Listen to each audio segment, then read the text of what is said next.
Kathy Frey here live.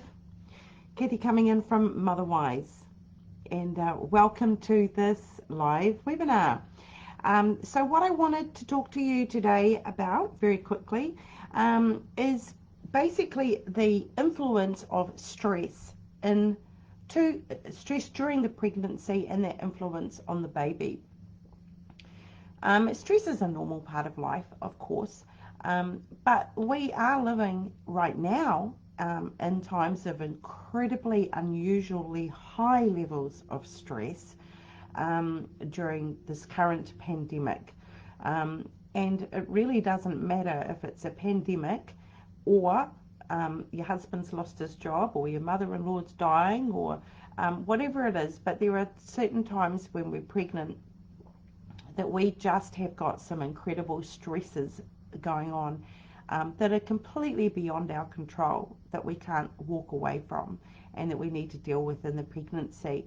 And as mothers-to-be and mothers afterwards, we can really carry that like a burden of guilt that, we were overly stressed in the pregnancy and how that affected our baby.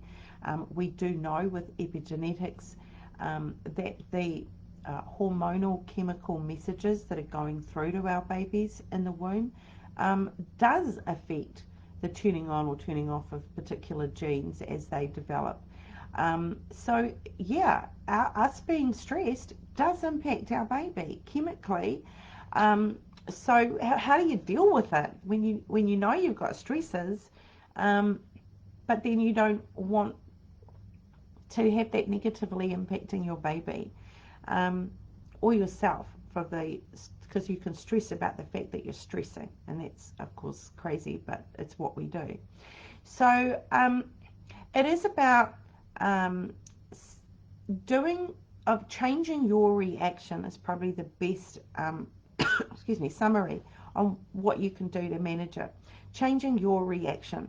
So when you have had a very stressful situation, you can just pause and take 3, 4, or 5 big, deep breaths, really focusing on the exhalation. And you're there helping your system change out of that flight and fright mode. Then the next things, there are other things that you can do. Talk to your baby and literally say, hey, I am so stressed today, but this is not your fault, baby. This has nothing to do with you. I love you. This is because of other things going on. So I'm sorry I'm stressed, but it's nothing to do with you. And just you saying that is changing those chemical signals.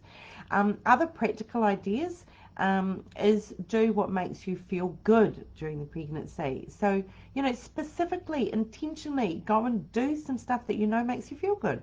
So, if walking along the beach for half an hour, that makes you feel good. So do it for the sake of your baby. Just do it and you make you feel better and it makes your baby feel better.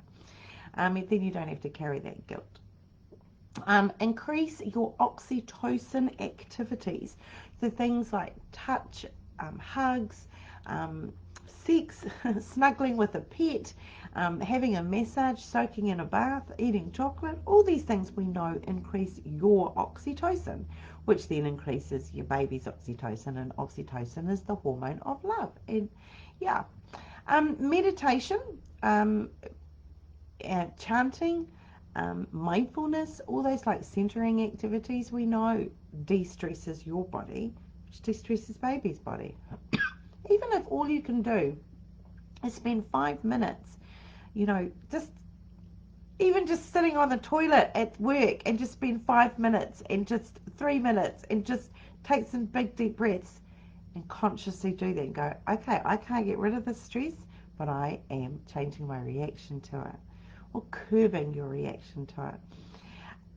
It's about you just doing what is possible and practical to sort of down-regulate all that cortisol and adrenaline that is pumping in your body.